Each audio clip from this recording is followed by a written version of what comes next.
Welcome to the deep dive. Today, we're tackling something really fundamental, I think.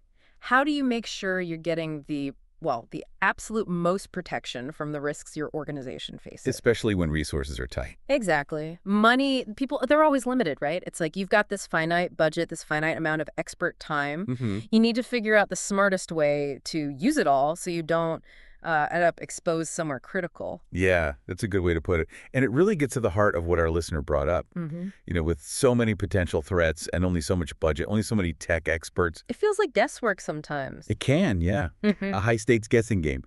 So our mission here in this deep dive is really to explore how organizations can, well, move past that guesswork, Get strategic. get strategic about allocating those resources, money, technical teams, to get the biggest possible risk reduction. And we've got some interesting source material our listeners shared that really dives into this. Right. And that source is a transcript from a YouTube video from a company called ManageXValue. That's the one. They're walking through their risk quantification platform. Gives a pretty practical look at how this can be done. Okay, let's jump in then. So, at its core, what's the main problem this platform, this approach is trying to solve for businesses? Well, the central issue really is making smart choices when you've got multiple things you could invest in to cut down risk. Okay. An organization might see, say, a need to boost data security, maybe run more phishing training, perhaps update backup systems, lots of options. Right. All sound good on their own. All sound good, but the big question is, which one or which combination give the biggest security improvement for the actual money and time you put in? It's really about understanding the return on investment for risk mitigation. Got it. So it's not just listing all the potential fixes, it's figuring out what you should do first given what you actually have available. Now, the transcript mentions something about setting up multiple portfolios in the platform. Why do that? What's the benefit of splitting things up? That just reflects how most organizations actually work. Different teams, different departments. They have their own budget. They often do, yeah. And their own specific risks they're responsible for. So having separate portfolios lets these different parts of the company manage their own resource allocation. Ah, okay. Tailored to their needs. Exactly. Tailored to their specific responsibilities, their budgets, and the unique risks they face.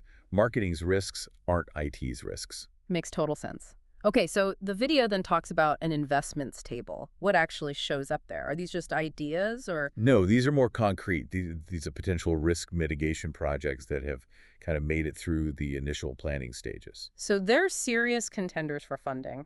Yeah, they've likely been evaluated, seen as necessary, and now they're basically competing for those limited resources we talked about. Think software upgrades, training programs, new security policies, actual things they're thinking of spending money and time on. Okay, so we've got this menu of potential actions.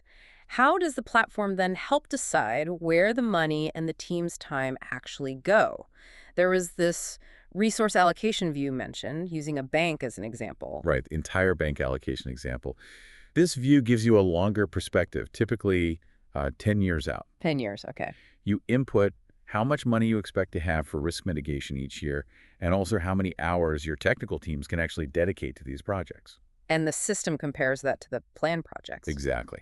It maps the resources against the investments year by year.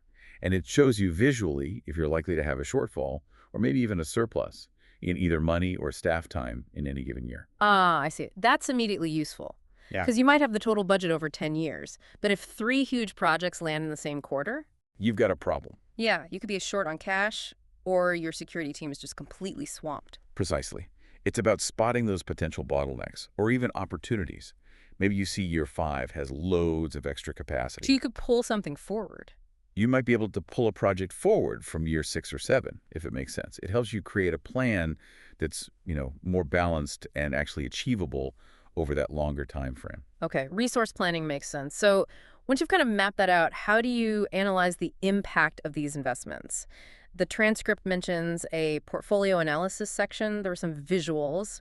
An exceedance curve. What's that about? Yeah, the exceedance curve. That helps you understand the potential return on your investment portfolio. Mm. That basically shows the probability, the likelihood that the benefits you get from reducing risk will actually outweigh the costs. Okay, so is it worth it? Fundamentally, yes. Uh-huh. But it also does something else quite important. It can show the potential benefit per technical hour invested. Ah, the efficiency. Exactly, the efficiency of your technical team's effort. So this really helps with those tough calls. Where do we get the absolute most risk reduction for every single hour our team spends? It's not just the biggest total benefit, but how effectively you achieve it. I get it now. So if that curve shows a really high benefit per hour for, say, Project X, but you also see from the resource view that your team is slammed that year. That's a trigger. Right. That's a clear sign you need to think, okay, do we need to hire more people or maybe bring in some external consultants for this? Like the video suggested, you can actually see the trade-off. You can quantify it, yeah. Okay, cool. Next visual. The risk exposure landscape over 10 years. That sounds like a bigger picture view. It is. It projects how your overall risk profile, your sort of level of riskiness, is expected to change over that decade as you actually implement these planned investments. Or you see the line hopefully going down. Hopefully trending down, yeah, towards whatever level of risk your organization has decided is acceptable, your risk tolerance. But it also shows something else. It shows how risk levels can creep back up as investments reach the end of their useful life. Yeah. A firewall you installed 5 years ago might not be as effective today. Right. Things become outdated. Exactly. So it highlights that risk mitigation isn't a one-and-done thing. It's continuous. You have to keep investing just to maintain your posture, let alone improve it. That's a critical point. You can't just tick a box and move on. Okay, then there were bubble charts. How do they help? Bubble charts are pretty neat for seeing the impact of different types of investments, specifically proactive versus reactive. Proactive being stopping things before they happen. Right, like installing better preventative controls, maybe stronger authentication. Reactive is about minimizing the damage after something bad happens. Like a good incident response plan. Exactly, or data recovery. The bubble chart visually shows how these different kinds of investments affect both how often bad things happen, the frequency, and how bad they are when they do happen, the impact. The bubbles move around the chart over time as investments kick in.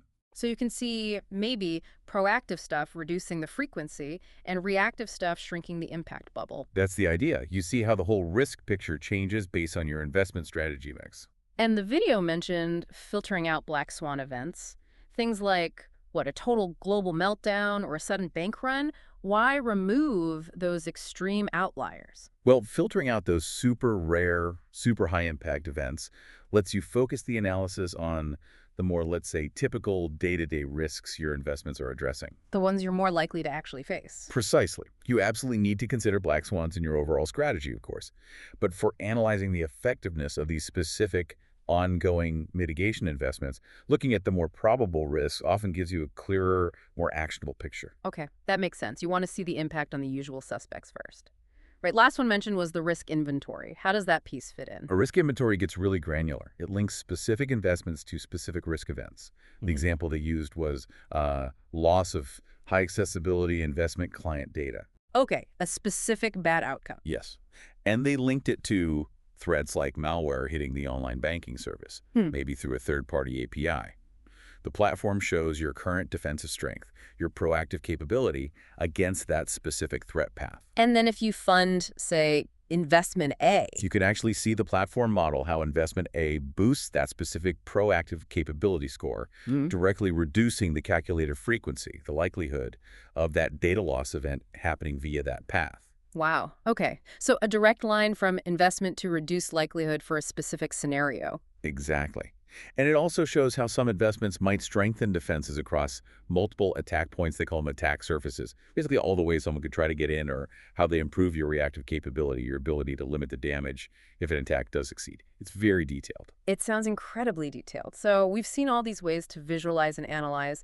Can we actually put some numbers on the benefit? Did the video give an example of the bottom line? They did, yeah, and the numbers were pretty dramatic. They compared the estimated risk without the planned portfolio. The do-nothing scenario. Right, the current risk. They put a number on it, $138 million, apparently, across 7 key scenarios they modeled. Okay, $138 million. Yeah. And what The planned portfolio implemented, they projected the residue risk, what's left over in the year 2027, would drop to just $13 million. Whoa. From 138 down to 13? Yeah. That's a massive reduction, over 90%. It really highlights the potential value of making these resource decisions strategically, based on this kind of analysis. Yeah. And they even noted that the benefits likely extend beyond just those 7 scenarios. So the real risk reduction could be even bigger. Could be, yes. Ultimately, as the video put it, the whole point of this approach, this platform, is to help organizations get the absolute biggest bang for their buck, maximizing risk reduction with the resources you actually have. Okay, let's try and wrap this up for you, our listener. What we've really dug into here is how moving to strategic resource allocation, using tools that visualize things like exceedance curves, long-term risk changes, the proactive reactive impact, down to the detailed risk inventory can make a huge difference. It gives you a much clearer, data-driven way to make those tough decisions about where to put your money and your team's valuable time to best protect the organization. And crucially, it's not just about fighting today's fires. Not at all. This approach lets you see the long-term effects of your choices, how investments mature, how risks evolve.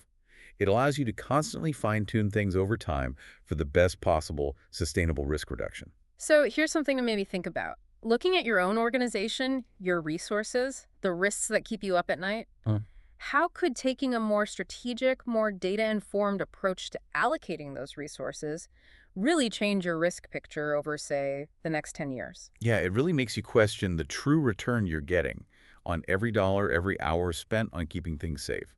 Are you getting the most value possible?